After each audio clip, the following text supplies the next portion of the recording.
सहनौ भुनक्तु सह वीर्यं करवावहै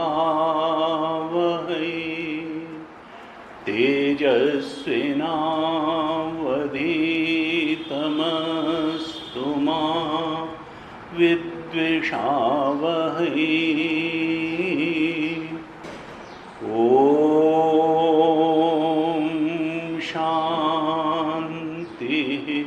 शांति शांति।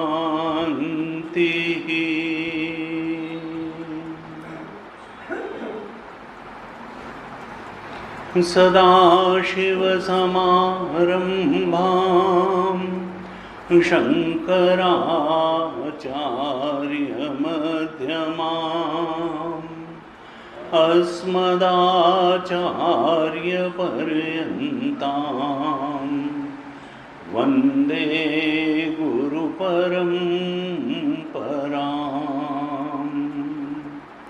अज्ञानतिमिरान्धस्य ज्ञानाञ्जनशलाकया चक्षुरुन्मीलितं येन तस्मै श्रीगुरवे नमः। तस्मै श्रीगुरवे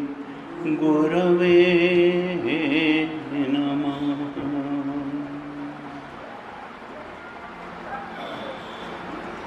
शांति मंत्र का पाठ करें। ओम भद्रं कर्णेभिः शृणुयाम देवाः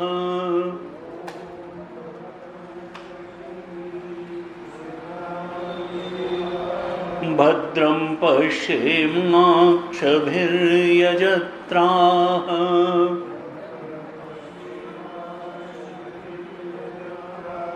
स्थिरैरङ्गैस्तुष्टुवागंसस्तनूभिः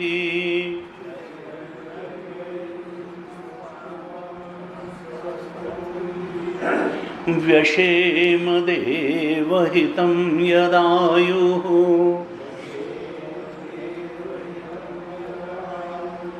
स्वस्ति न इन्द्रो वृद्धश्रवाः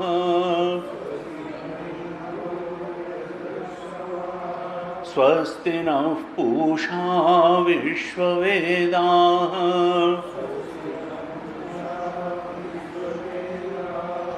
स्वस्ति नस्तार्क्ष्यो अरिष्टनेमिः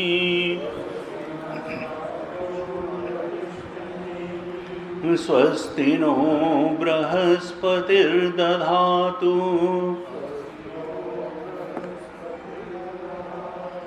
ओम शांति शांति शांति।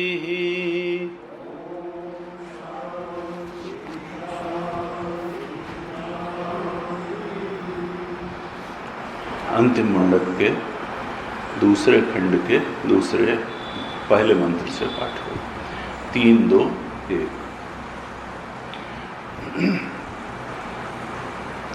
सवेदैतत्परमं ब्रह्मधामं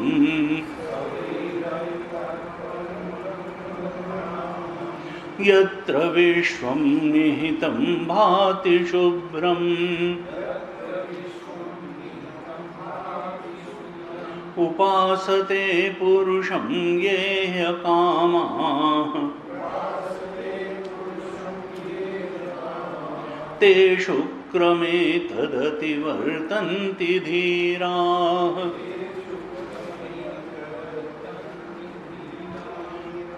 कामान्यः कामयते मन्यमानः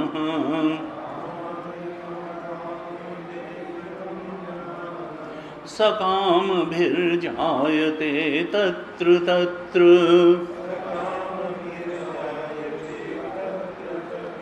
पर्याप्तकामस्य कृतात्मनस्तु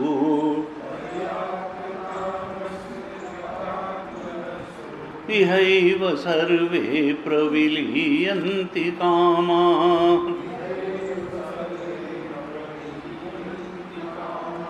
नायमात्मा प्रवचनेन लभ्यः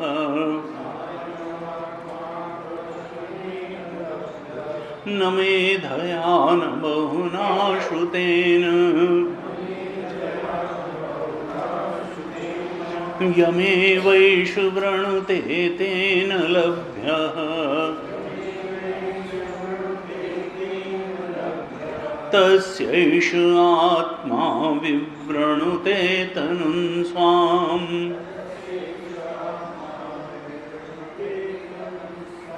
नायमात्मा बलहीनेन लभ्यः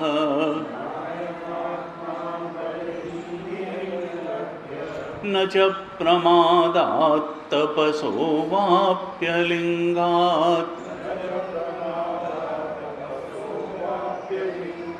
एतैरुपायैर्यतते यस्तु विद्वान्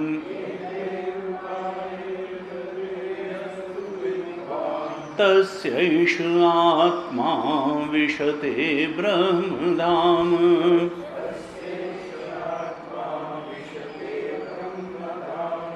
सम्प्राप्यैनं ऋषयो ज्ञानतृप्ताः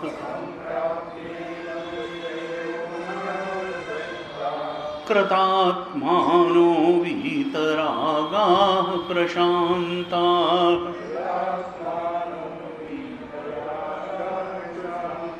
ते सर्वगं सर्वतः प्राप्य धीराः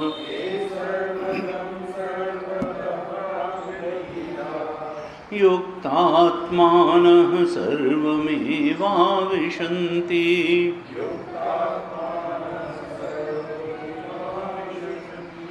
वेदान्तविज्ञान सुनिश्चितार्थाः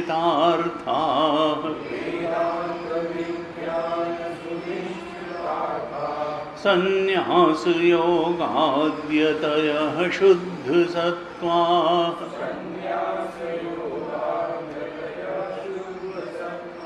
ते ब्रह्मलोकेषु परान्तकाले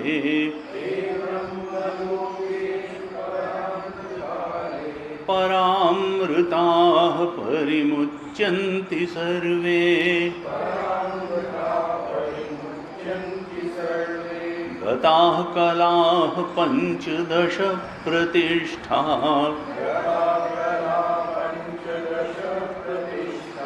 देवाश्च सर्वे प्रतिदेवतासु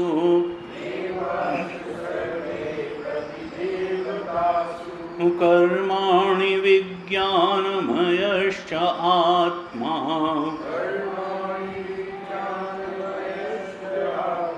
परे व्यये सर्व एकीभवन्ति।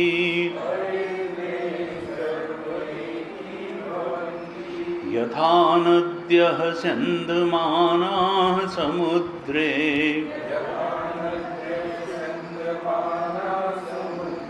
अस्तं गच्छन्ति नामरूपे विहाय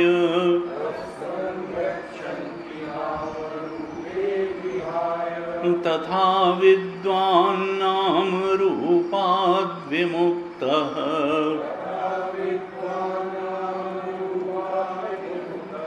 परात् परं पुरुषमुपैति दिव्यम्। स यो ह वै तत्परमं ब्रह्म वेद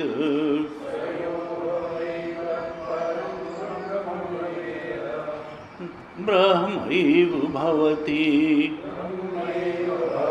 न अस्य अब्रह्मवित् कुले भवति तरति शोकं तरति पाप्मानं गुहाग्रन्थिभ्यो विमुक्तो मृतो भवति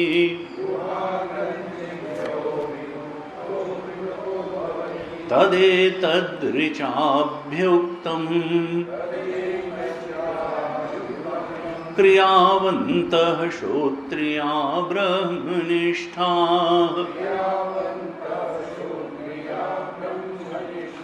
स्वयं जुह्वत् एकर्षिं श्रद्धयन्तः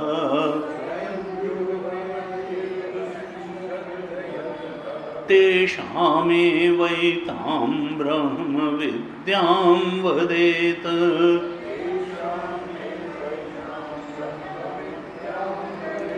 शिरोव्रतं विधिवत्यैस्तु चीर्णम् तदेतत्सत्यम् ऋष्यङ्गिराः पुरोवाच नैतच्चीर्णव्रतोऽधीते नमः परमऋषिभ्यो नमः परमऋषिभ्यः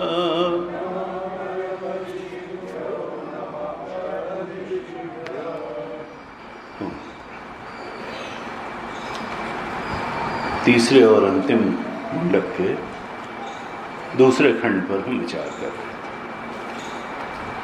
छठे मंत्र पर थोड़ी चर्चा हुई थी। श्रुति माता मुक्ति का स्वरूप बता रही है।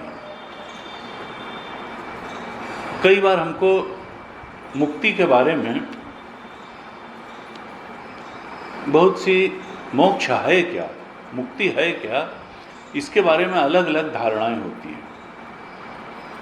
द्वैतवादी कुछ धारणा करते हैं, जैनियों की कुछ धारणा है, बौद्धों की कुछ धारणा है, चारवाकों की कुछ धारणा है, भक्ति आचार्यों की कुछ धारणा है, और अतीन्द्रिय विषयों में जो परम प्रमाण है उपनिषद, वेदांतो नाम उपनिषद प्रमाण है।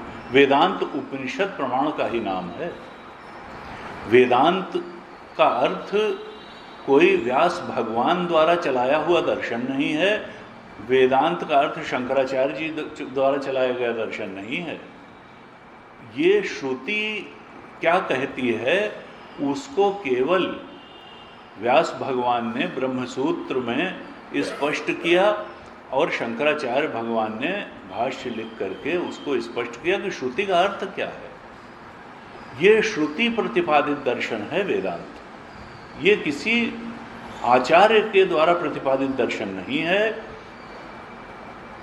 जैसा कि हम जानते हैं जैमिनी ऋषि ने पूर्व मीमांसा कर्मकांड वाले दर्शन, हालांकि वो लोग भी वेद से उदाहरण ले लेकर के अपनी बात की पुष्टि करने का प्रयास करते हैं। सब वैदिक दर्शन है, न्याय भी, वैशेषिक भी, योग भी और सांख्य भी, पूर्व मीमांसा, उत्तर मीमांसा या वेदांत हैं, सब वैदिक। लेकिन सिलसिलेवार जब हम चलते हैं, सिलसिलेवार भाष्य किसी ने और नहीं लिखा है श्रुति पे, क्योंकि एक्सप्लेनेशन हो नहीं सकता। बीच बीच से कुछ मंत्र ले करके अपनी बात को पुष्ट करने का प्रयास करते हैं, लेकिन और उन सब दर्शनों की एक स्तर पर साधक की वो अनुभूतियाँ आती हैं, लेकिन फिर अंततः जो सर्वोच्च अतीन्द्रिय विषयों में प्रमाण है वो तो उपनिषद ही है, और उस पर व्यास भगवान ने जो उसका अर्थ बताया, भगवान शंकराचार्य ने जो अर्थ बताया, वही अर्थ सटीक बैठता है। इसके अलावा फिर इधर उधर करके अपनी बात को पुष्टि करना, एक है वेद की बात के अनुसार चलना और एक है अपनी बात को वेद से जबरदस्ती पुष्ट कराना, तो वो ठीक नहीं है। वेद का शुद्ध अर्थ समझ करके अगर हम अतीन्द्रिय विषयों को पकड़ेंगे तब तो सत्य तक पहुँचेंगे।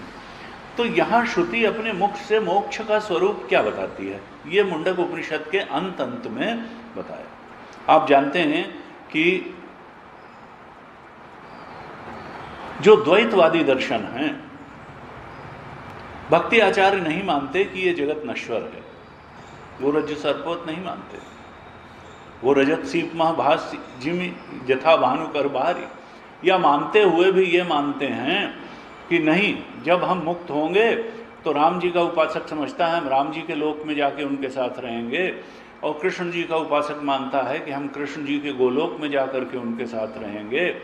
कोई कहता है सायुज्य मुक्ति होगी, कोई कहता है सारूप्य मुक्ति होगी, सालोक्य मुक्ति होगी, सार्ष्टी मुक्ति, इस तरह से मुक्तियों के अनेक अनेक स्वरूप आचार्यों ने बताए और लोगों ने रखा।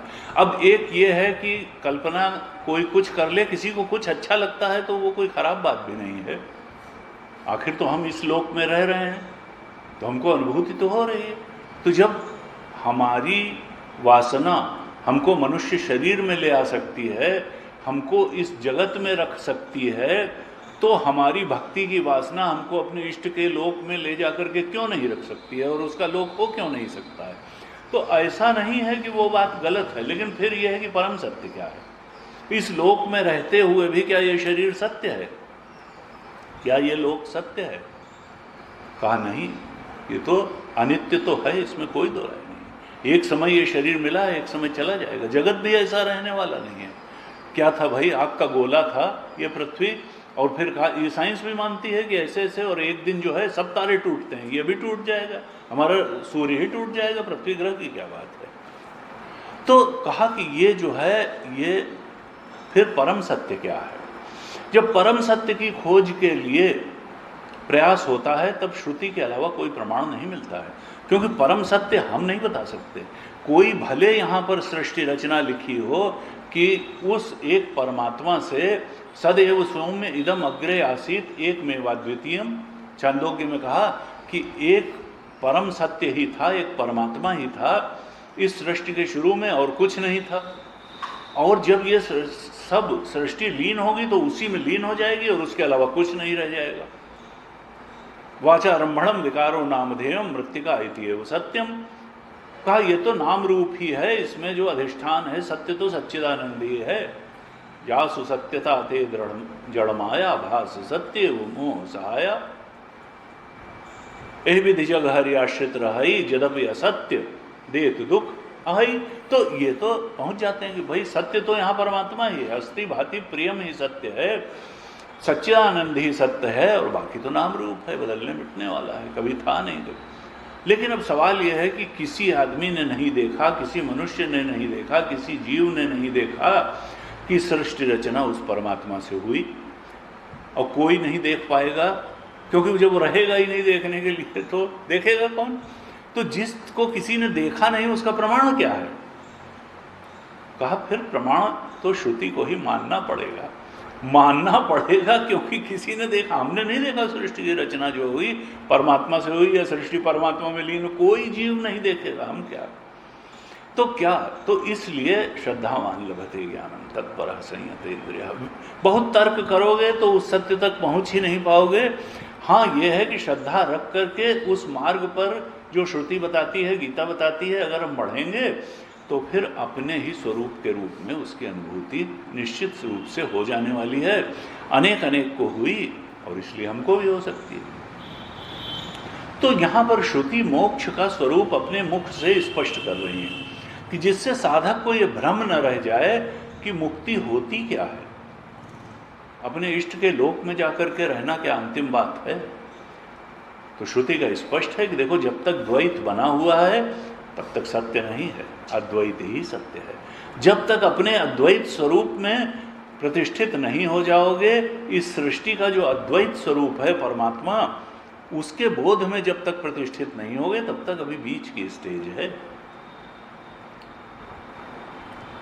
तो कहा ये छठे मंत्र में भी और पांचवें मंत्र में भी मुक्ति का स्वरूप ही बताया था श्रुति ने। पांचवें मंत्र में क्या कहा था? संप्राप्य एनम ऋषयो ज्ञान तृप्ता। ये जो मुक्ति है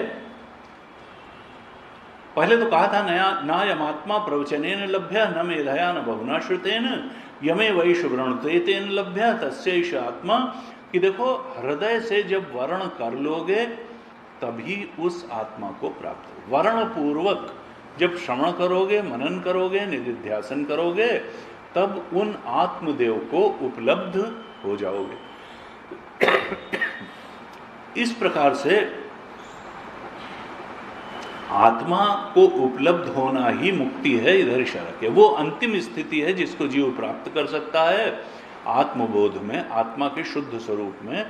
और आत्मा मतलब अपने अंदर ही नहीं, इस सृष्टि का एकमात्र सत्य आत्मा को जब समझ लेंगे तब समझो हमने उसको पा लिया।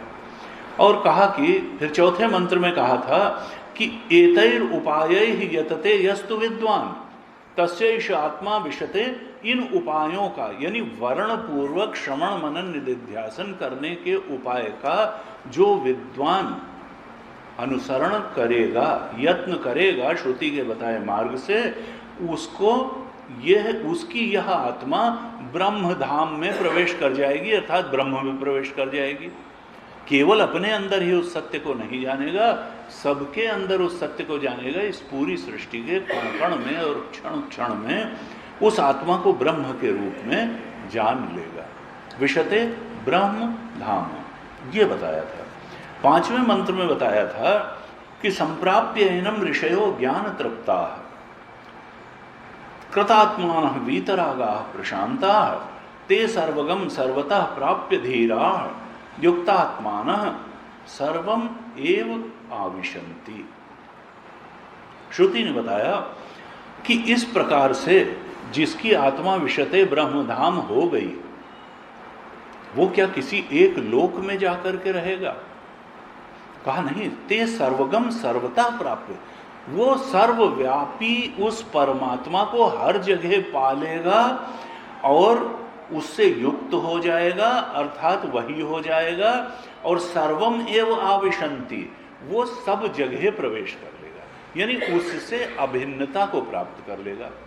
सच्चिदानंद परमात्मा जो उसका आत्मा ही था, जो ब्रह्म ही था, उससे एकमेक हो करके रह जाएगा। सर्वम एव आविशन्ति, किसी एक विशिष्ट लोक में, किसी एक विशिष्ट देवता के पास ऐसा नहीं रहेगा। सर्वम एव आविशन्ति, वो तो क्षण क्षण व्यापी और कण कण व्यापी अपने स्वरूप को पहचान लेगा। इसीलिए ये नहीं कहा पहले भी कहा, बार बार एक शब्द लाते हैं विद्वान। एतैर उपायैः यतते यस्तु विद्वान तस्यैष आत्मा विशते ब्रह्मधाम। चौथे मंत्र में विद्वान शब्द कहा था, कौन लाएगा? और यहाँ धीरा कहा। धीरा कौन है? जो सुख दुख में संभाव रख सकता है, द्वंद्वों से में बचा करके अपने चित्त को रख सकता है। और एक शब्द बार बार कह रहे हैं विद्वान, अर्थात क्रियावान नहीं कह रहे हैं, ये ध्यान रखने की चीज है। क्रियावान नहीं कहते हैं कि विशते, विद्वान विशते, अर्थात कोई कर्म करके वहां नहीं पहुंचा जा सकता है। कर्म की संसार में बड़ा महत्व है, लेकिन अध्यात्म ज्ञान का महत्व है। विद्वान तस्यैष एतैर उपायैः यतते यस्तु विद्वान, जो विद्वान इन उपायों को करेगा वो ब्रह्मधाम में प्रवेश कर जाएगा। अर्थात कोई चीज की अज्ञानता है जिसको दूर करने की जरूरत है, बस विद्वान होने की जरूरत है। बहुत क्रियावान होने से काम नहीं चलने वाला है, क्रियावान नहीं होना है, विद्वान होना है। श्रुति इस पर जोर देती है और गीता जी भी जोर देती है। कहा ऐसा जो धीरा है, जो विवेकी है, और भगवान भाष्यकार तो धीरा की भी धीमंता कहते हैं, विद्वान। धीरा का अर्थ बार बार उन्होंने धीमंता किया है, विद्वान, विवेकवान। हमने चर्चा भी की थी 5वें मंत्र पे, तो बताया था कि यहाँ धीरा का कहा कि भाई चीनी और बालू मिला दो तो चींटी जो है विचिर पृथक पृथक कर लेगी। विवेकी निर्क्षीर विवेक हंस का होता है, लेकिन रज्जु और सर्प का विवेक कौन कर सकता है? वहाँ पे कहा था अत्यंत, धीरा का मतलब किया था अत्यंत विवेकी ना।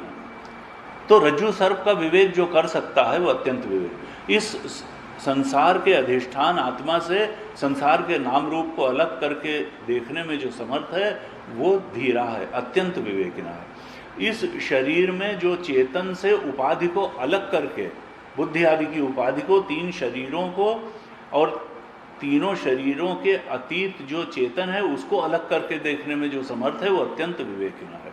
कि भाई चेतन अलग है और जड़ उपाधियां अलग हैं, वो धीरा है, वो अत्यंत विवेकिना है, वही सर्वम एव आविशंति की योग्यता रखता है। छठे मंत्र पर हम विचार कर रहे थे। यहाँ पर जीवन मुक्ति और विदेह मुक्ति दोनों का स्वरूप श्रुति ने बताया। ये न रहे कि मरने के बाद ही मुक्ति होगी, मरने के बाद जाएंगे तो राम जी के लोक में रहेंगे, मरने के बाद जाएंगे तो कृष्ण जी या कैलाश में शंकर जी के लोक में रहेंगे। यहाँ कहते हैं ना, वो तो जीते जी ही अपने ब्रह्मबोध में प्रतिष्ठित हो जाएगा ज्ञानी, आत्मा को ब्रह्म रूप से जीते जी ही जान लेगा, अर्थात जीवन मुक्ति का लाभ उसको मिलेगा। जीवन मुक्ति के विलक्षण सुख को वो प्राप्त करेगा और विदेह मुक्ति तो फिर होगी। अभी क्रमशः आगे के मंत्रों में ये जीवन मुक्ति और विदेह मुक्ति का स्वरूप श्रुति माता और ज़्यादा स्पष्ट करने वाली है कि जीवन मुक्ति का स्वरूप क्या है और विदेह मुक्ति का स्वरूप क्या है। यहाँ छठे मंत्र में कहा, वेदांत विज्ञान सुनिश्चितार्था संन्यास योगात यतयः शुद्ध सत्वा, जो ते ब्रह्मलोकेषु परांत काले परामृता परिमुच्यन्ति सर्वे। जीवन मुक्ति का स्वरूप क्या है?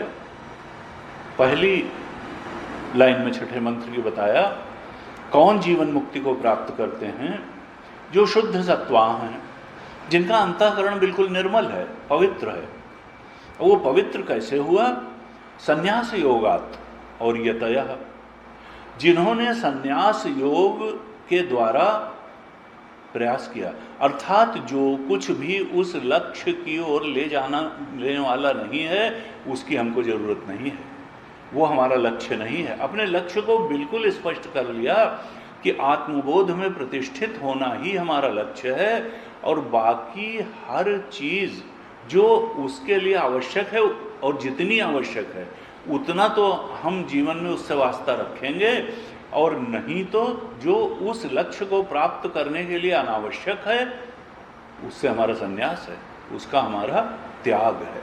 अर्थात लक्ष्यनिष्ठ जीवन जीना, उस आत्मबोध, आत्मा को ब्रह्म जानने के लक्ष्य को बिल्कुल परम लक्ष्य और एकमात्र लक्ष्य जान करके उसके अनुकूल दिनचर्या और जीवन बनाना, यही है संन्यास योग। अर्थात जो भी अनावश्यक है उधर से ध्यान हटा लेना, उधर समय न देना, उधर ऊर्जा न देना, ये संन्यास योग है।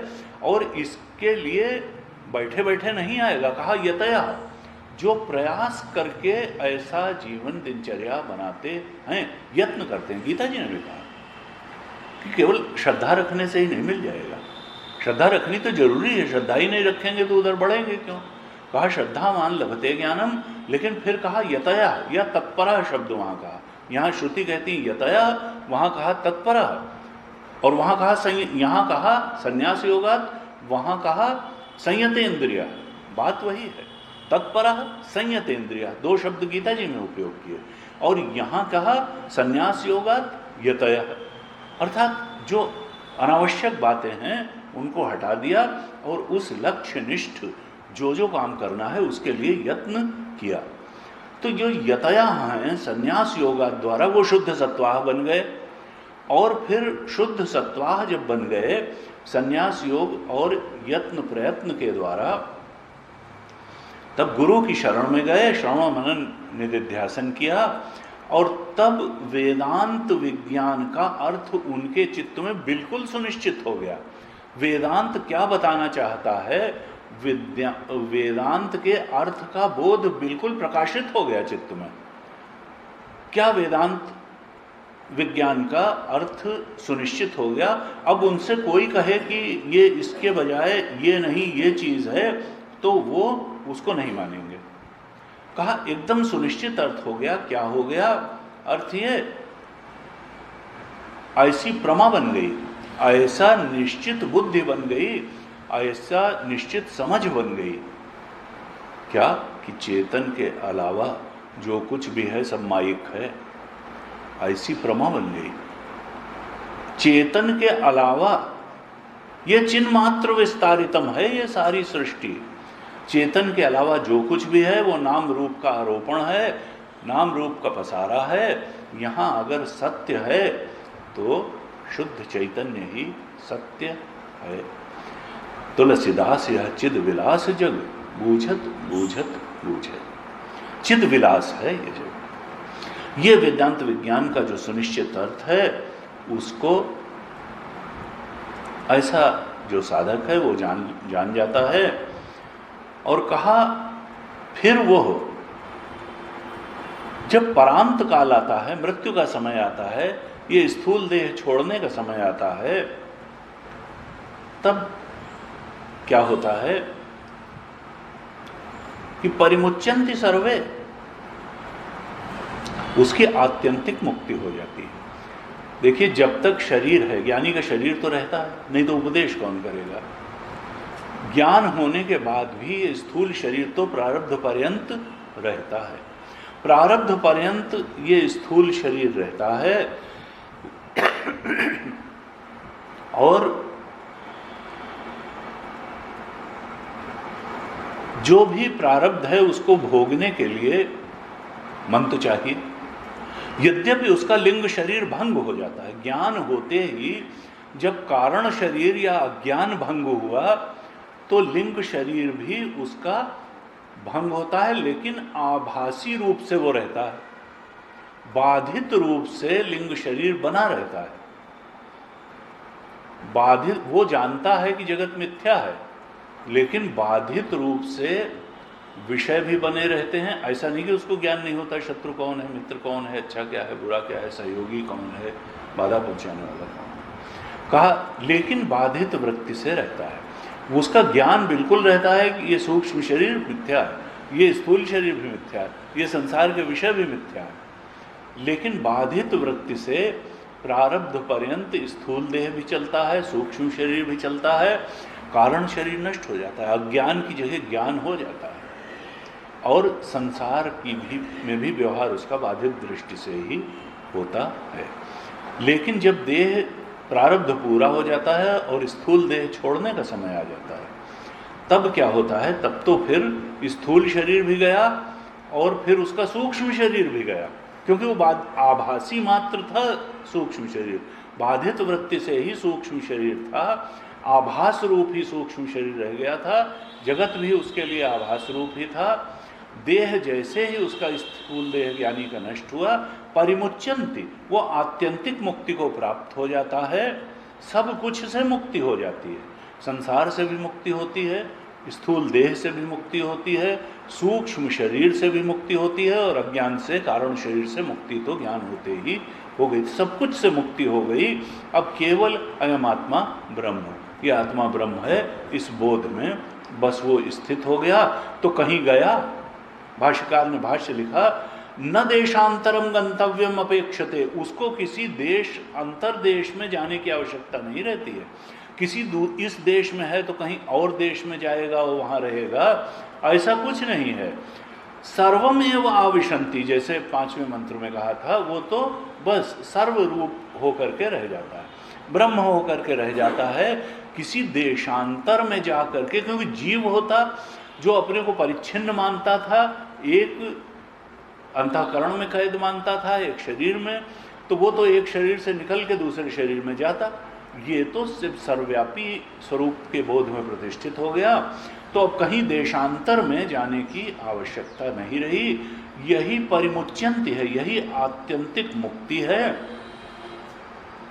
और कहा ये क्या हुआ, परामृता, ये आत्मनिष्ठा रूप अमृत को प्राप्त हो जाते हैं, पर अमृत को प्राप्त हो जाते हैं, जीवित रहते हुए जीवन मुक्ति का विलक्षण सुख प्राप्त करते हैं, और देह छूटने के बाद परामृता, परम अमृत को प्राप्त होते हैं, आनंद स्वरूप ब्रह्म को प्राप्त हो जाते हैं।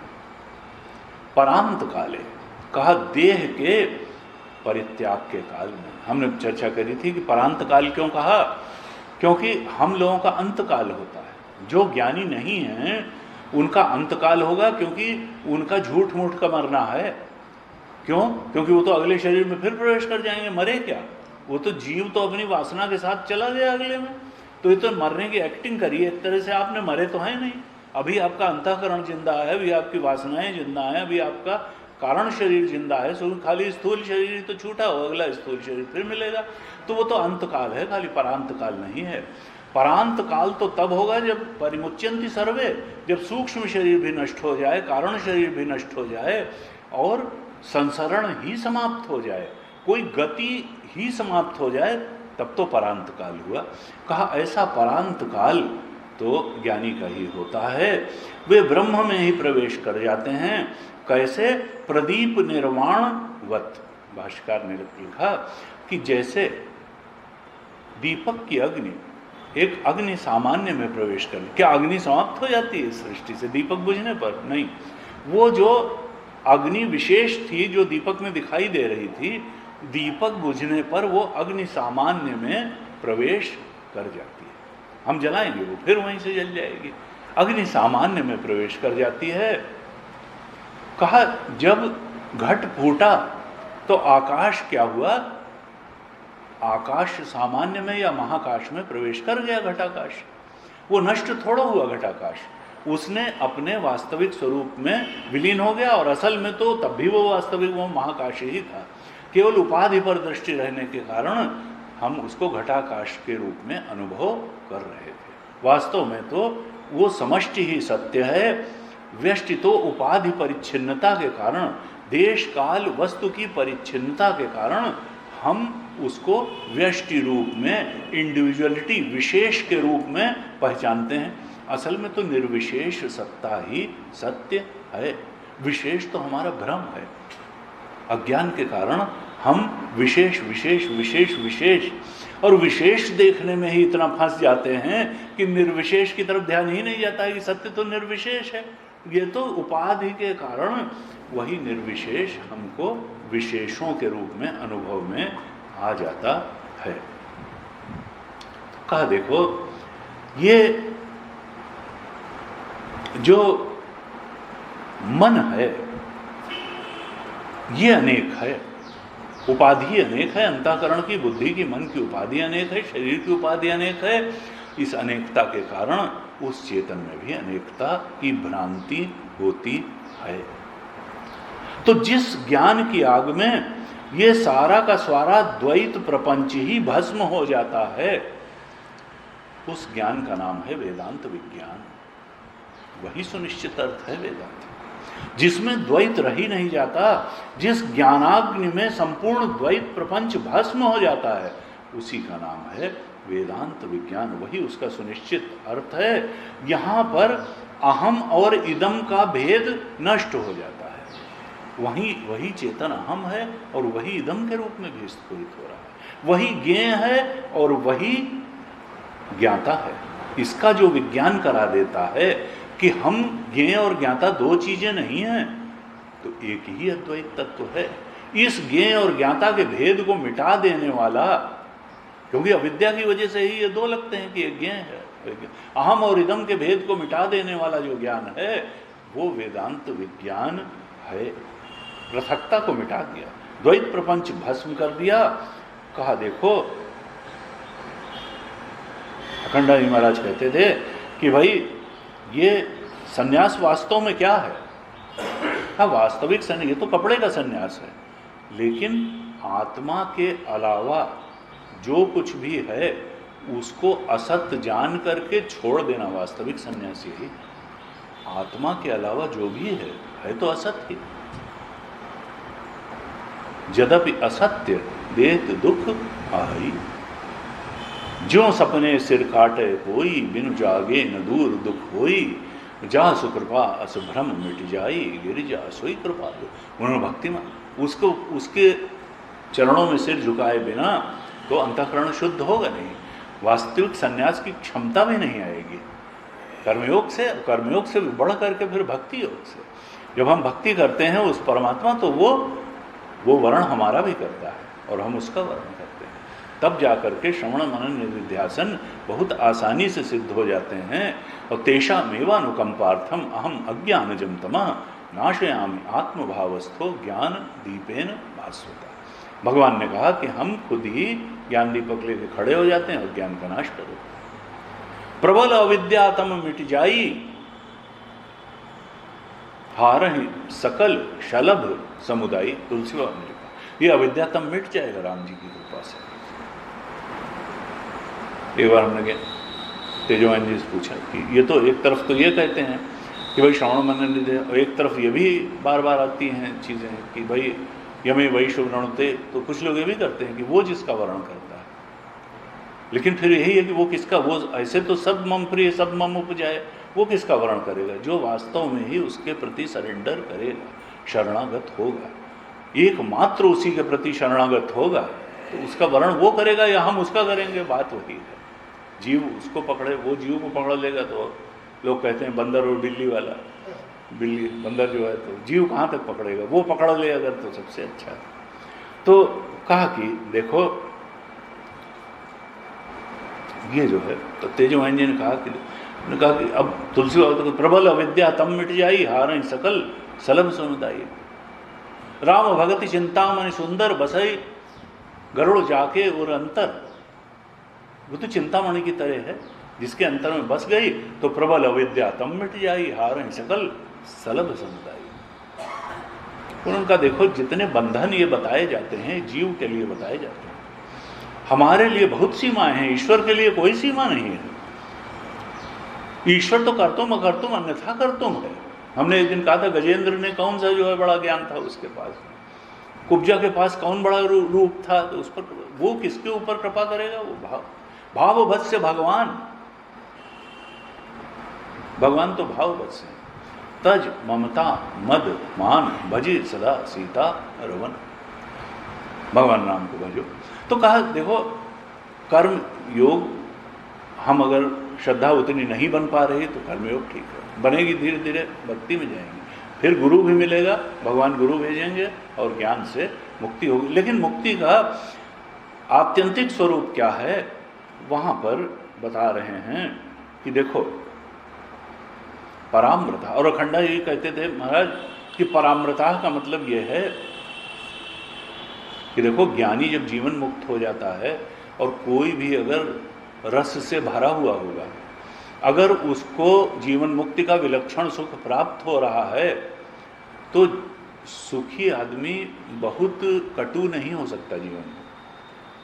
कटुता जो है वो अंतःकरण के विक्षिप्त होने का एक अभिव्यक्ति मात्र है।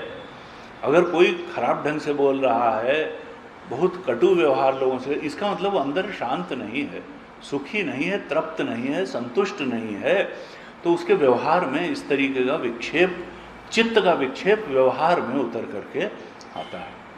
तो कहते थे कि परामृता का अर्थ क्या है कि ज्ञानी का मन तो मन, शरीर भी मीठा हो जाता है। ज्ञानी के अंदर एक मिठास आ जाती है, अमृत आ जाता है। कुछ लोग सोचते हैं वो नीरस हो जाए, नहीं, आनंद स्वरूप। कई बार लगता भी है देखने से, बड़े गुरु तेजवान जी के पास बैठिए, लगता ही नहीं कि इतने बड़े आदमी के पास बैठे हैं, तो सर इधर आ जाओ, इच्छा में आप खड़े हो, तुम्हारी तबीयत खराब थी ना, लगता। तो यही हाल अन्य लोगों का भी लगता है कि इतने सहज हो जाते हैं कि लगता ही नहीं कि ये इतने बड़े आदमी। तो कहा परामृता परिमुच्यन्ते सर्वे, जीवन मुक्ति भी प्राप्त होती है और विदेह मुक्ति में प्रवेश होता है। यहाँ पे भाष्यकार ने एक श्लोक लिखा भाष्य में, कहा शकुनी नाम इव आकाशे जले वारि चरस्य च पदम यथा न दृश्येत तथा ज्ञानवताम गति। जो ज्ञानवान है उनकी गति क्या होती है, सदगति क्या होती है? कहा शकुनी नाम इव आकाशे, जैसे पक्षी आकाश में उड़ते हैं, तो न उनका मार्ग दिखाई देता है, न उनके पदचिन्ह दिखाई देते हैं। कहाँ गए, किस रास्ते से गए। हम लोग तो चलते हैं तो हमारे पदचिन्ह जो है वो देख करके कोई हम तक पहुंच सकता है कि किस रास्ते से गए थे। कहा ये जो ज्ञानी है इसका जो चलना है वो तो आकाश में पक्षी के चलने के जैसा है। और कहा जले वारी चरस से बात, जैसे मछली पानी में चलती है तो कोई लकीर छोड़ती हुई थोड़े चलती है कि उस रास्ते से हम भी चले जाएंगे जहां तक मछली पहुंची। कहा पदम यथा न दृश्येत, पक्षी के चरण चिन्ह आसमान में नहीं दिखाई देते, मछली के तैरने का मार्ग जल में नहीं दिखाई देता। तथा ज्ञानवताम गति, इसी तरह से ज्ञानी की गति होती है। ज्ञानी के रास्ते इसीलिए कहते हैं, कई बार ज्ञानी या भगवान का भी, कुछ लोग कहते हैं कि भाई भगवान कृष्ण की चरम लीला क्या हुई, रासलीला। उनका फिर हम भी रासलीला, उनका नहीं, पहली लीला जहर पीने वाली थी, वहां शुरू करो, अगर जहर पी लेना तो फिर रासलीला तक जाना। तो भाई ज्ञानी का कई बार करतूं विधि निषेध नहीं रह जाता ज्ञानी के लिए। इसीलिए कहा कि अब तुम जो है कई बार, अब ये लोग जैन दर्शन पे ये कहते हैं कि देखो वो जो पहुंचे, महावीर पहुंचे, उनका साधना करते करते कपड़ा गिर गया और उनकी चित्त की स्थिति क्या हो गई, वो अब तुमने उनका बाह्य अनुकरण करना शुरू कर दिया कि हम कपड़ा नहीं पहनेंगे और हम ये नहाएंगे नहीं, और अब पता चला कि आपको सर्दी लग रही है तो ऐसे तो चाहे एक कंबल ओढ़ लेते, कोट पहन लेते, अब वो गड्ढा खोदा गया, उसको एक ऑप्टिमम टेम्परेचर पे गर्म किया गया, तब आप उसमें मुनि जी बैठे हैं। तो ये बाह्य जो है न तो भगवान की लीलाओं का अनुकरण ठीक है, उनकी सामर्थ्य अलग है और हमारी सामर्थ्य अलग है। इसी तरह ज्ञानी के करतुम अकर्तुम वो जब पहुंच गया तो कई बार वो बड़ी विचित्र विचित्र बातें कर देते हैं, और हमने अगर उनके आचरण से उनका अनुकरण किया तो हम फिर साधना में आगे नहीं बढ़ पाएंगे। इसलिए कहते हैं कि वो जो बताएं उनके वचन का ही अनुकरण करना चाहिए। हमको गीता में भगवान ने जो उपदेश किया है वो हमारे जीवन को ऊपर उठाने के लिए लाभकारी है। ये नहीं कि हम उनकी लीलाओं का अनुकरण करने लगें, हम पता नहीं कहाँ चले जाएंगे, उनकी सामर्थ्य हमारी नहीं है। तो कहा इसी तरीके से ज्ञानी की क्या गति है वो समझ में नहीं आती। गुरु जी कहते थे कि भाई देखो ये उपनिषद बिल्कुल स्पष्ट है कि अन्य जितने प्रकार की, हमने पिछली कक्षा में बताया था कि भाई देखो गंगे तव दर्शनात् मुक्ति, लेकिन इसका मतलब वो एक अपेक्षित मुक्तियां हैं, सापेक्ष मुक्तियां हैं, लेकिन जो आत्यंतिक मुक्ति है, परिमुच्यंती है, वो तो इस आत्मा को ब्रह्म जानने के पहले की जो मुक्तियां हैं वो स्टेजेस हैं मुक्तियां की। आत्यंतिक मुक्ति यही है, और इसके बाद गति नहीं होती, कोई गति नहीं होती है, कोई रहना नहीं होता है। भाष्यकार ने लिखा अनध्वगा अध्वसि पारे विष्णु, जो सचमुच संसार के पार जाना चाहता है वो उसके लिए वो कैसे गया, अंत में तो साधना बड़ी व्यक्तिगत चीज होती है। मार्ग, उसके मार्ग को देख के आप नहीं जा सकते हैं, वो बताएगा आपको, ऑब्स्टेकल आ रही है तो आपके हिसाब से बता देगा। मार्गहीन है और गतिहीन होता है, उसकी जो गति है वो गति होती ही नहीं है, गति समाप्त हो गई। कहा इति श्रुति स्मृति भ्यो देश परिच्छिन्ना ही गति है संसार विषय है। भाष्यकार ने लिखा देखो जब तक गति है तब तक समझो देश में परिच्छिन्नता है, देश परिच्छिन्न की ही गति होती है। हम अपने को एक जगह मान के बैठे हैं देश में, तो हम जहाँ नहीं हैं वहाँ जा सकते हैं। जो सर्वव्यापक हो गया वो कहाँ जाएगा, उसका गति के लिए देश परिच्छिन्नता आवश्यक है, और अगर देश काल वस्तु के परे चला गया तो गतिहीनता, गति की कोई बात ही नहीं रह गई। श्रुति स्मृति कहती हैं कि देश परिच्छिन्ना ही गति संसार, जब तक गति है तब तक समझो वो संसार का ही विषय है। परिच्छिन्न साधन साध्यत्वात्, क्योंकि वो परिच्छिन्न साधनों से ही वह गति सिद्ध हुई है। भाष्यकार फिर लिखते हैं ब्रह्म तो समस्तत्वात् न देश परिच्छेदेन गंतव्यम। ये जो ब्रह्म है ये तो सर्वव्यापक है, और सर्वव्यापक होने के कारण जो देश परिच्छिन्न है वो तो ज्ञानी का गंतव्य कभी नहीं हो सकता है। देश परिच्छेद अगर है, देश परिच्छेद के पार जाना ही गंतव्य है। कहा यदि ही देश परिच्छिन्नम ब्रह्म स्यात्, अगर ये ब्रह्म देश परिच्छिन्न होगा। अब देखिए भाष्कर ऐसे लिखते, एक पर एक जैसे ईंट जमाते हुए चलते हैं।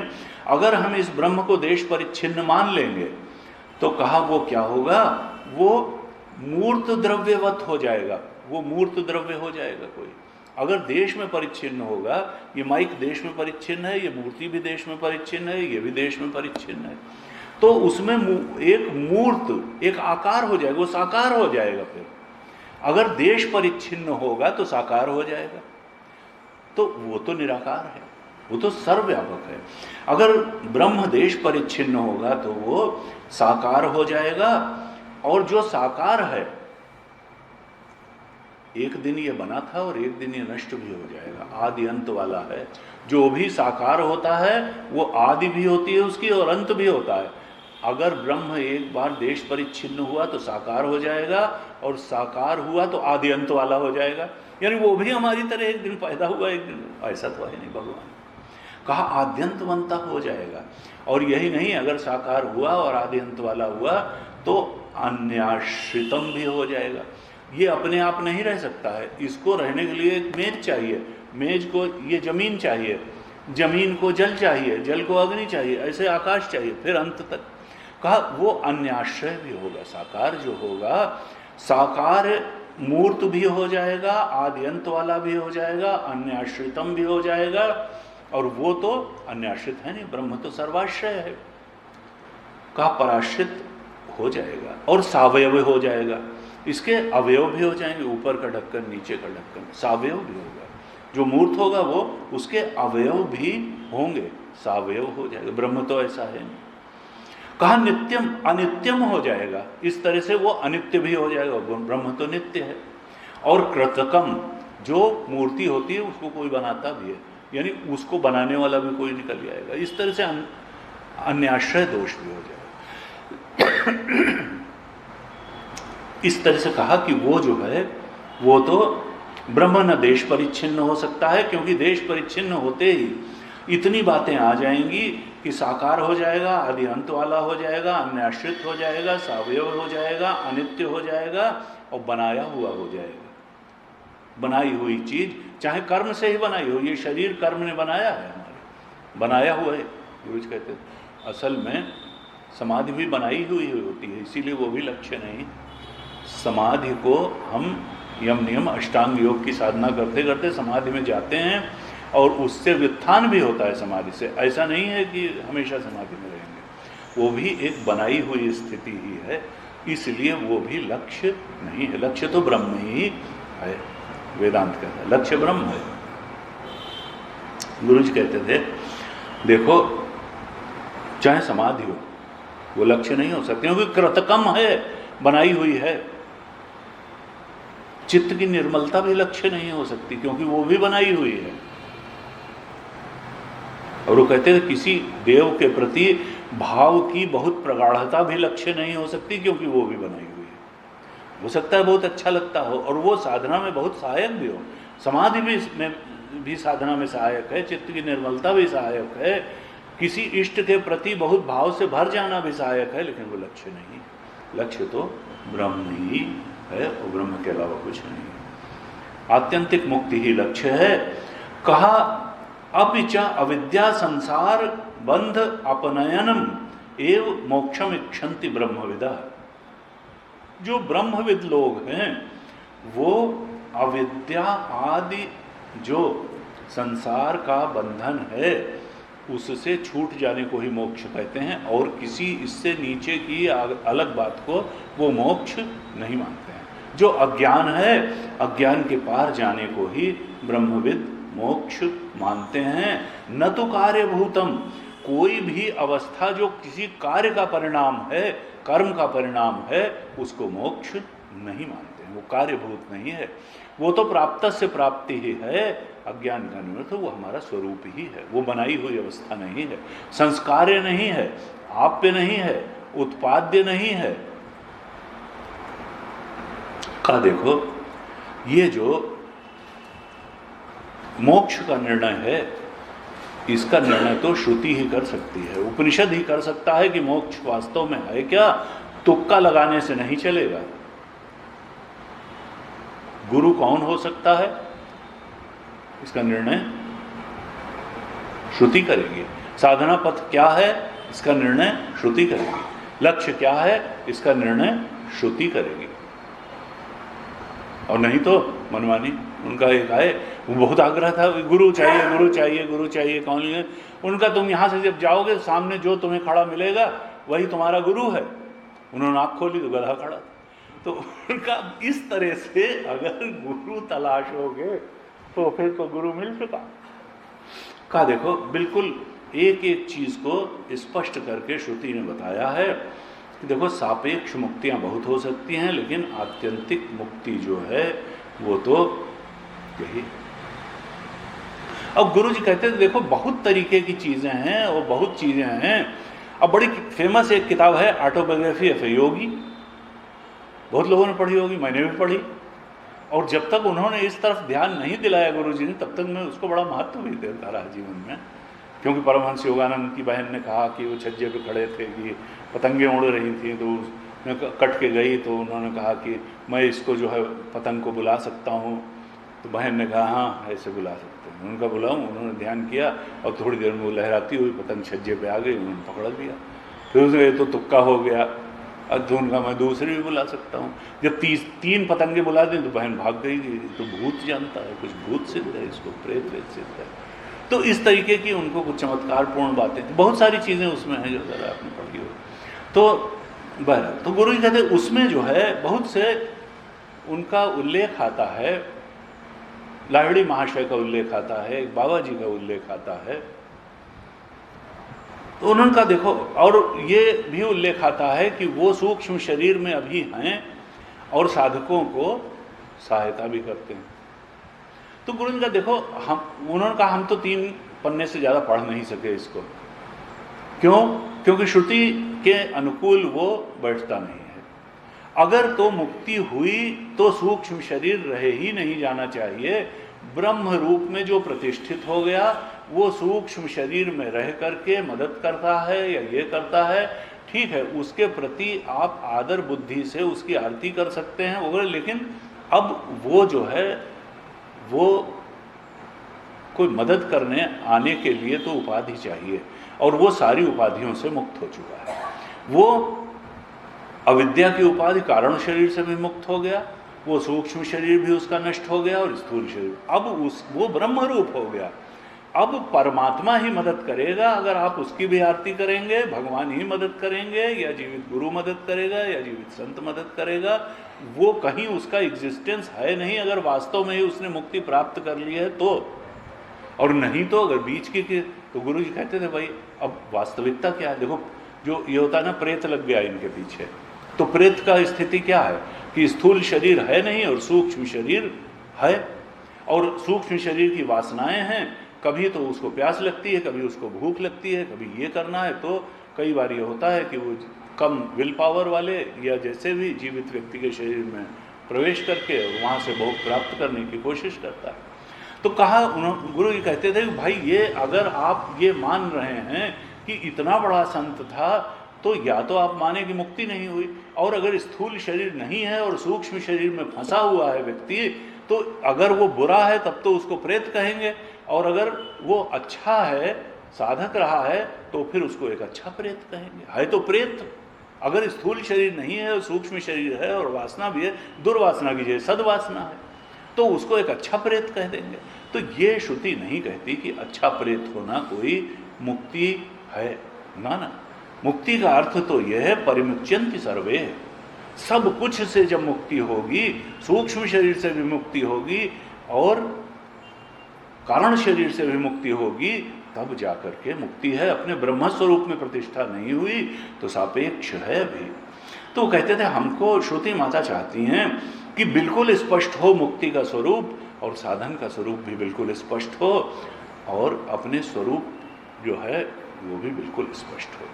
इस प्रकार से छठे मंत्र में मोक्ष क्या है इस पर श्रुति ने प्रकाश डाला और भाष्यकार ने भी भाष्य में स्पष्ट रूप से बताया कि मोक्ष का वास्तविक स्वरूप है क्या। जब तक संसार की गंध हुई है तब तक मोक्ष नहीं है। सातवें मंत्र में क्या कहते हैं, गताः कलाः पंचदश प्रतिष्ठा देवाश्च सर्वे प्रतिदेवतासु कर्माणि विज्ञानमयश्च आत्मा परे व्यये सर्व एकी भवन्ति। का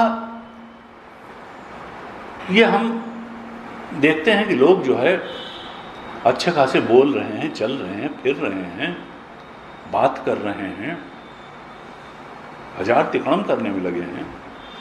ऐसा चलता फिरता बोलता दिखता व्यक्ति आखिर इसका होता क्या है?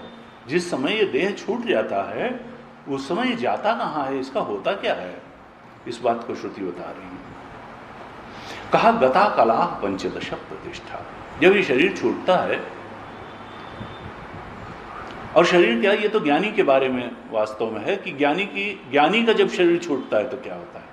साधारण व्यक्ति का भी स्थूल शरीर छूटने की चीज तो वही है, लेकिन ज्ञानी का जब शरीर छूटता है, देह छूटता है, तो उसके जो उपाधि है, यानी स्थूल शरीर की उपाधि, सूक्ष्म शरीर की उपाधि और कारण शरीर की उपाधि, ये उपाधियां जाती कहाँ हैं, इनका होता क्या है?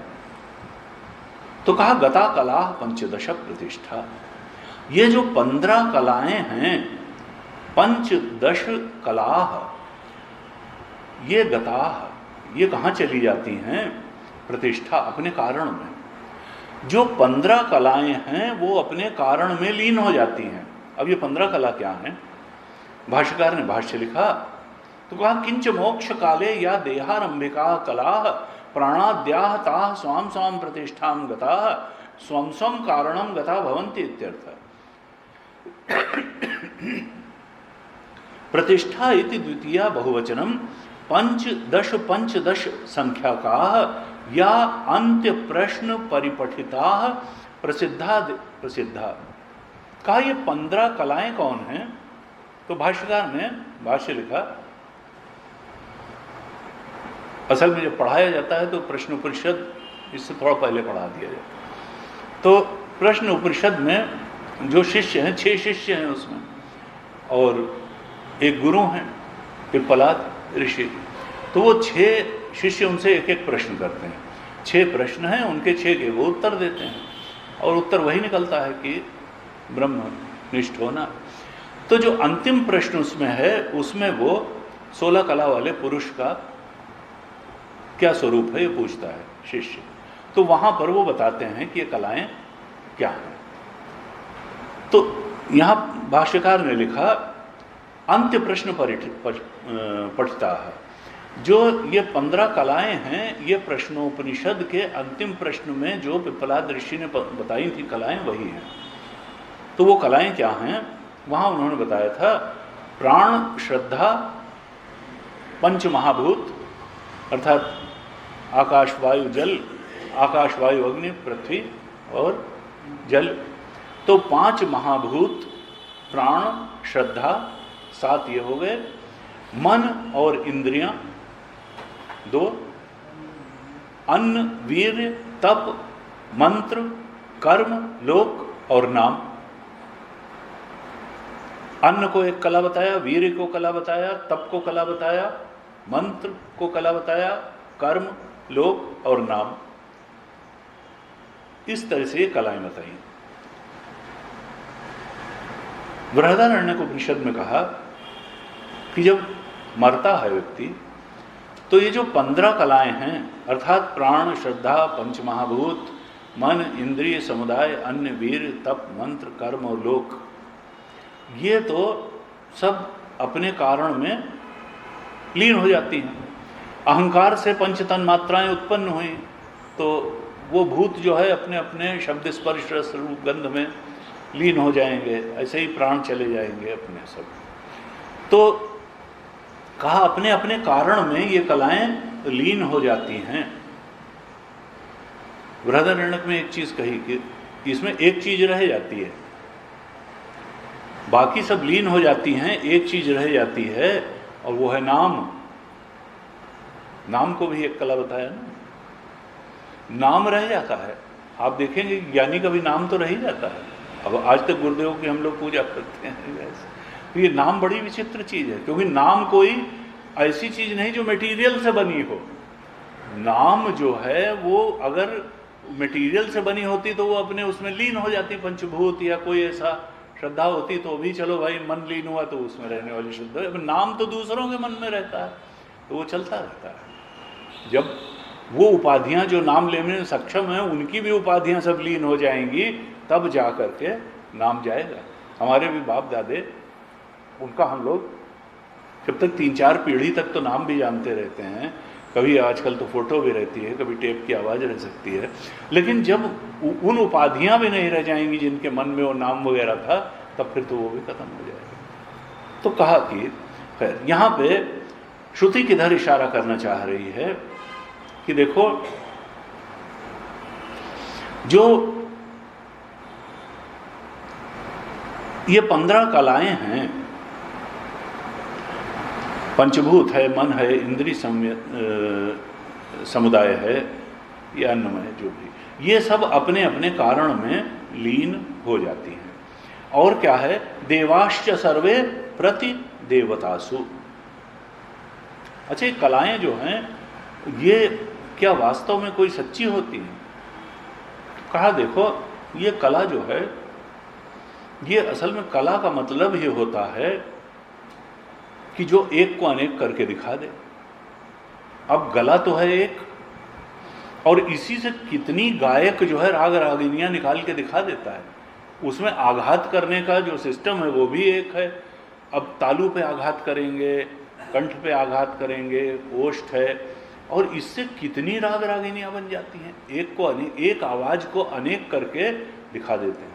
अब कैनवेस एक है, तूलिका एक है, कितने अनेक चित्र बना करके चित्रकार दिखा देता है। चेहरा एक है और कलाकार कितना अभिनय करके उसमें कितने कितने रस का अभिनय करके दिखा देता है। तो एक को अनेक करके दिखा, कला तो यही है। कलाएं असल में तो एक चीज है, उससे अनेक अनेक कलाएं हैं। तो कहा वो अपने कारण में लीन हो जाती हैं ये कलाएं। और देवाश्च सर्वे प्रति देवतासु, जो इंद्रियों के अनुग्राहक देवता हैं। हम जानते हैं हर इंद्री का एक देवता है। जिह्वा का अग्नि है, वाक देवता अग्नि है, आंख का देवता सूर्य है। तो ये जो आंख का अनुग्राहक देवता है, ये अपने मूल देवता सूर्य को चला जाता है। प्रति देवतासु, देवाश्च सर्वे प्रति देवतासु। जो अग्नि वाक का देवता है वो अग्नि समष्टि में समा जाता है। अपने मूल देवता को ये देवता चले जाते हैं और अपने कारण में सारी कलाएं लीन हो जाती हैं, प्रवेश कर जाती हैं। ये अनुग्राहक देवता अपने मूल देवता में प्रवेश कर जाते हैं, उनको चले जाते हैं। और क्या चीजें हैं? कहा कर्माणि विज्ञानमयश्च आत्मा। अब बचता क्या है? कर्म बचते हैं, कर्म बचते हैं और जीव बचता है। विज्ञानमयश्च आत्मा, विज्ञानमय आत्मा अर्थात जीव, जीव बचता है, जो ज्ञाता है, करता है, भोगता है। कहा ये जो जीवात्मा है ये कहां जाता है और कर्म कहां जाते हैं? तो भाष्यकार ने लिखा, यानी च मुमुक्षुणा कृतानि कर्माणि अप्रवृत्त फलानि प्रवृत्त फलानाम उपभोगेन एव क्षीयमाणत्वात्। कहा देखो, जो संचित कर्म हैं अर्थात जो फल देने में अभी प्रवृत्त नहीं हुए हैं, अप्रवृत्त फलानि अर्थात संचित कर्म, और आगामी कर्म जो अभी जीवन मुक्ति के बाद ज्ञानी करेगा, और एक हैं प्रारब्ध कर्म जो फल देने के लिए उद्यत हो गए। प्रवृत्त फलानि, जो फल देंगे ही देंगे अब शरीर के साथ। तो अप्रवृत्त फलानि, प्रवृत्त फलानि और आगामी कर्म जो अभी हुए नहीं हैं लेकिन जो होंगे। कहा जो संचित कर्म हैं और आगामी कर्म हैं वो तो लीन हो जाते हैं। कहाँ? परे अव्यये सर्व एकी भवन्ति। ये जो संचित और आगामी कर्म हैं ये परमात्मा से एकीभूत हो जाते हैं। परे अव्यये सर्व, वो जो अव्यय परमात्मा है उसमें ज्ञानी के संचित कर्म और आगामी कर्म लीन हो जाते हैं। और जो विज्ञानमयश्च आत्मा है, जो जीव है, वो जीवात्मा भी परमात्मा में लीन हो जाता है। तो इस तरह से 4 बातें इस मंत्र में बताई कि ज्ञानी का जब शरीर समाप्त होता है तो जितनी 15 कलाएं उसकी हैं वो अपने कारण में लीन हो जाती हैं। मोटे रूप में हम कह सकते हैं कि जो भूत से बना हुआ है ये अपने मूल स्वरूप में ये क्षितिजल पावक गगन समीरा जो है उससे बना हुआ ये जो है ये सूक्ष्म सूक्ष्म पंचभूत में मिल जाता है और स्थूल स्थूल पंचभूत में मिल जाता है। जो देवता हैं, अनुग्राहक देवता हैं, वो अपने मूल देवता को चले जाते हैं। जो कर्म हैं संचित, जो प्रारब्ध कर्म हैं वो तो भोग करके नष्ट हो जाएंगे, लेकिन जो संचित और आगामी कर्म हैं वो परमात्मा में लीन हो जाएंगे, शुद्ध चेतन समष्टि चेतन में लीन हो जाएंगे और ये जीवात्मा भी परमात्मा में लीन हो जाएगा। इस तरह से ये जितने भी अवयव थे ये कहाँ लीन होंगे जाकर के, उसका होगा क्या ज्ञानी के पूरे अस्तित्व का, चाहे स्थूल शरीर हो, सूक्ष्म शरीर हो, कारण शरीर हो और जीवात्मा हो, कर्म हो, इनका क्या होगा वो श्रुति ने इस मंत्र में बताया कि सब जाकर के लीन हो जाएंगे। कहा कि कैसे लीन होंगे? भाष्यकार ने कहा अविद्याकृत बुद्ध्यादि उपाधिम आत्मत्वेन मत्वा जलादिश सूर्यादि प्रतिबिंब वत् इह प्रविष्टः देह भेदेषु कर्मणाम तत्फलार्थत्वात् सहतेनैव विज्ञानमयेन आत्मा। का देखो ये जो उस एक परमात्मा से अनेक जीव की जो स्थिति बनती है ये बनती कैसे है? जब एक ही सत्य है तो उससे ये अनेक शरीरधारी प्राणी इनके बनने का हिसाब क्या है, कैसे बनते हैं? तो वेदांत में 2 वाद इसके लिए आते हैं। एक है प्रतिबिंबवाद और एक है अवच्छेदवाद। और ऐसा कहा जाता है कि अवच्छेदवाद पर ज़्यादा जोर जैसे भगवान शंकराचार्य देते हैं और प्रतिबिंबवाद पर पंचदशीकार विद्यारायण स्वामी वगैरह या अन्य आचार्य जोर देते हैं। लेकिन इस मंत्र के भाष्य में भगवान भाष्यकार ने दोनों ही वादों का उल्लेख कर दिया, अवच्छेदवाद का भी कर दिया और प्रतिबिंबवाद का भी कर दिया। अवच्छेदवाद का दृष्टांत क्या है? घटाकाश और महाकाश। अवच्छेद यानी सत्य एक है, परमात्मा एक है, ब्रह्म एक है, उपाधि ने उसको अवच्छिन्न कर दिया, घेर लिया और उपाधि पर दृष्टि होने के कारण हमको परमात्मा अनेक लगने लगा। उपाधि में अनेकता थी, घटों में अनेकता थी, तो हमने आकाश में भी अनेकता का आरोपण कर दिया, जबकि वो घटावच्छिन्न आकाश को हमने महाकाश से अलग मान लिया। अवच्छेदवाद। ये बुद्धि में अवच्छिन्न चेतन, इसको हमने अलग मान लिया, जबकि वो ब्रह्म चेतन ही है। घड़े की जगह आप बुद्धि को रख दीजिए, अंतःकरण को रख दीजिए। अंतःकरण में कैद चेतन हमने मान लिया, जबकि चेतन तो जो था वो तो एक अखंड सर्वव्यापक था, ब्रह्म स्वरूप था। तो जैसे घट पर दृष्टि रखने के कारण हमने आकाश को घटाकाश नाम दे दिया, इसी तरीके से बुद्धि में जो कैद करके चेतन को हमने जीव चेतन नाम दे दिया, जबकि वो है ब्रह्म चेतन। जब हम उसको जीव चेतन के रूप में भी अनुभव कर रहे हैं तब भी वो ब्रह्म चेतन है, लेकिन चूंकि हमारी बुद्धि पर ज़्यादा दृष्टि है जो उपाधि पर ज्यादा दृष्टि है, हम उपाधि ही अपने को मान के बैठे हैं, इसलिए हम कहते हैं नहीं, ये चेतन हमारी धरोहर है, हम हैं मन वाले, हम हैं बुद्धि वाले, हम हैं शरीर वाले, और हम हैं जीव चेतन। हम उसके ब्रह्म चेतन स्वरूप को स्वीकार करने को तैयार नहीं हैं, क्योंकि हम उपाधि को मन से भी छोड़ने को तैयार नहीं है। ये छीन लेती है शरीर की उपाधि प्रकृति और अगली दे देती है, हम तो उसको पकड़ना चाहते हैं, और इसीलिए कहा कि वही छोड़ो, यही संन्यास। तो एक तो है अवच्छेदवाद कि वो चेतन उपाधि से घिरा हुआ है, और दूसरा है एक और वाद है, वो है प्रतिबिंबवाद। ये सब सत्य को बताने के लिए वाद्य हैं। प्रतिबिंबवाद का अर्थ क्या है कि सूर्य है तो आकाश में, लेकिन अगर बहुत सारे बर्तनों में पानी रख दिया जाए तो उसके हर बर्तन में रखे हुए पानी में प्रतिबिंब पड़ेगा, और क्या होगा दो घटनाएं घटेंगी कि जो एक सूर्य था वो अनेक के रूप में अनुभव में आएगा।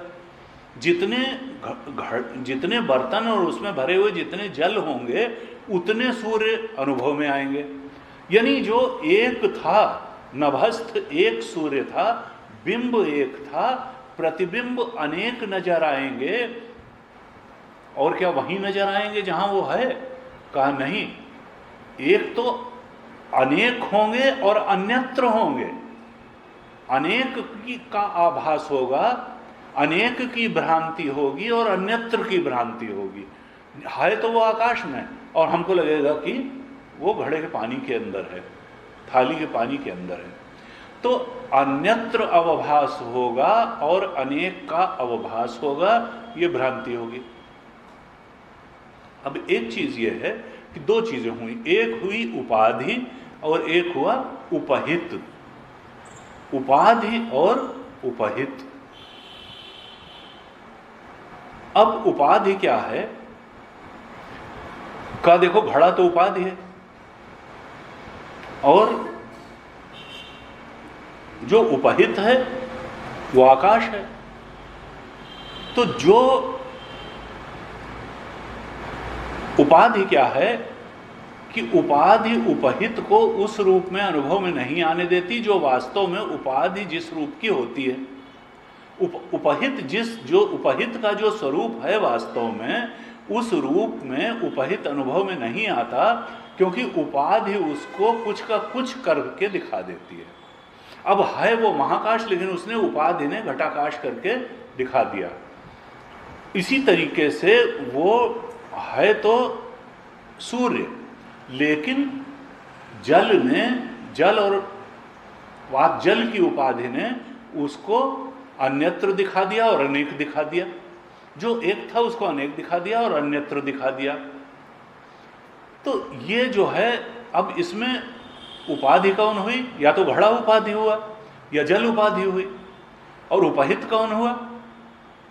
अब उपहित अवच्छेदवाद में तो स्पष्ट है कि उपहित आकाश है, लेकिन प्रतिबिंबवाद जब लेते हैं तो कई बार कंफ्यूजन हो जाता है कि उपहित कौन है, प्रतिबिंबित सूर्य उपहित है या नभस्थ सूर्य उपहित है। तो ये स्पष्टता रखनी चाहिए कि जो प्रतिबिंबित सूर्य है वो उपहित नहीं है, नभस्थ सूर्य ही उपहित है। वो तो खत्म हो जाएगा, जैसे ही जल सूखेगा वो प्रतिबिंब कहाँ चला जाएगा? नभस्थ सूर्य में चला जाएगा, लीन हो जाएगा। घटाकाश कहाँ जाएगा? महाकाश में लीन हो जाएगा। असल में वो तो भ्रांति मात्र था, वो कुछ था ही नहीं, भ्रांति थी। कहा इस तरह से उपाधि से, इसीलिए निर्माण मोहा जित संग दोषा अध्यात्म नित्या विनिवृत्ति। देखो, ये जो मोह, उपाधि के मोह में पड़ना ही स्वरूप के अज्ञान का कारण है। वो इसीलिए बार बार कहते हैं, लोग चिढ़ जाते हैं, भाई इतनी सत्य सत्य संसार से आप कहते हैं वैराग्य करो। अरे संसार से ही नहीं, वो तो इन तीनों उपाधियों से भी वैराग्य करने को कहता है। स्थूल देह से भी वैराग्य करो, मन से वैराग्य करो, मन की इच्छाओं से या वासनाओं से वैराग्य करो, संस्कार से वैराग्य करो, और सबसे बढ़कर कारण शरीर अविद्या से वैराग्य करो, और अपने स्वरूप में स्थित हो जाओ। तो रास्ता तो ये बताते हैं। अब कहा कि देखो, उपहित है और उपाधि है। उपाधि में फंसे होने के कारण उपहित का सही स्वरूप अनुभव में नहीं आ रहा है। अब क्यों नहीं अनुभव में आ रहा है? अध्यास हो जाता है, अध्यास हो जाता है। एक है अधिष्ठान और एक है अध्यास। देखो, उपाधि के अधिष्ठान क्या है? सच्चिदानंद स्वरूप ब्रह्म, आत्मा। वो अधिष्ठान तो था, कौन? आकाश तो अधिष्ठान था। और ये उपाधि ने आकर के उसको ऐसा घेरा कि अपने जो परिच्छिन्नता का जो था वो अध्यास कर दिया आकाश के ऊपर, कि आकाश परिच्छिन्न है और आकाश कभी परिच्छिन्न हो नहीं सकता। इसी प्रकार से कहा, ये उपाधि अपने धर्मों का आरोपण कर देती है उपहित पर, और उपहित के धर्मों का आरोपण हो जाता है उपाधि पर। उपहित के धर्मों का आरोपण उपाधि पर हो जाता है, उपाधि के धर्मों का आरोपण उपहित पर हो जाता है। ये बुद्धि थी जड़, ये शरीर था जड़, और चेतन था आत्मा। आत्मा की चेतनता का के धर्म का आरोप हो गया बुद्धि पर और शरीर पर, और हम इस बुद्धि को चेतनवान समझने लगे और शरीर को भी चेतनवान समझने लगे, जबकि चेतन धर्म था आत्मा का। प्लस देश काल और वस्तु में परिच्छिन्नता धर्म था ये शरीरों का। ये देश काल और वस्तु की परिच्छिन्नता थी, इस परिच्छिन्नता का के धर्म का आरोपण हो गया आत्मा पर। आत्मा परिच्छिन्न लगने लगा और ये चेतन लगने लगे। अन्योन्याध्यास इसको कहते हैं शास्त्र की भाषा में। अन्य का अन्य पर अध्यास हो जाना, इसके धर्म का आरोपण उस पर हो जाना, उसके धर्म का, और एक यही जड़ चेतन ही ग्रंथि पर गई जद विमृशा। और बड़ी मजे की बात यह है कि असल में ये अध्यास मात्र है, ये कोई वास्तविक आरोपण है नहीं। अब इसमें भी दो तरीके के अध्यास होते हैं, एक होता है धर्माध्यास और एक होता है धर्मी अध्यास। अन्योन्याध्यास तो हुआ, अन्य के धर्मों का अध्यास अन्य पर हुआ। आत्मा के धर्म का अध्यास तीन शरीरों पे हो गया, और ये शरीर के धर्म का अध्यास आत्मा पे हो गया। आत्मा परिच्छिन्न लगने लगी, शरीर चेतन लगने लगा। अब इसमें दो तरीके के अध्यास होते हैं, एक होता है धर्माध्यास और एक होता है धर्मीध्यास। धर्माध्यास क्या है कि जैसे स्फटिक मणि है, उसके पास में एक लाल फूल रख दिया जाए तो क्या होगा कि स्फटिक मणि लाल लगने लगेगी, जबकि है वो ट्रांसपेरेंट, शुद्ध, पवित्र। तो इसमें क्या हुआ कि लाल पुष्प के लाल धर्म का अध्यास स्फटिक मणि पर हो गया, यानी धर्म का अध्यास उस पर हो गया, पुष्प के धर्म का अध्यास इस पर हो गया। लेकिन वो पुष्प तो अलग दिखाई दे रहा है, धर्मी का अध्यास तो हुआ नहीं। पुष्प अलग दिखाई देगा, स्फटिक मणि अलग दिखाई देगी, लेकिन स्फटिक मणि लाल दिखाई देगी। केवल पुष्प के धर्म का अध्यास मणि स्फटिक मणि में हो गया, लेकिन पुष्प अलग दिखाई देगा, धर्माध्यास हुआ।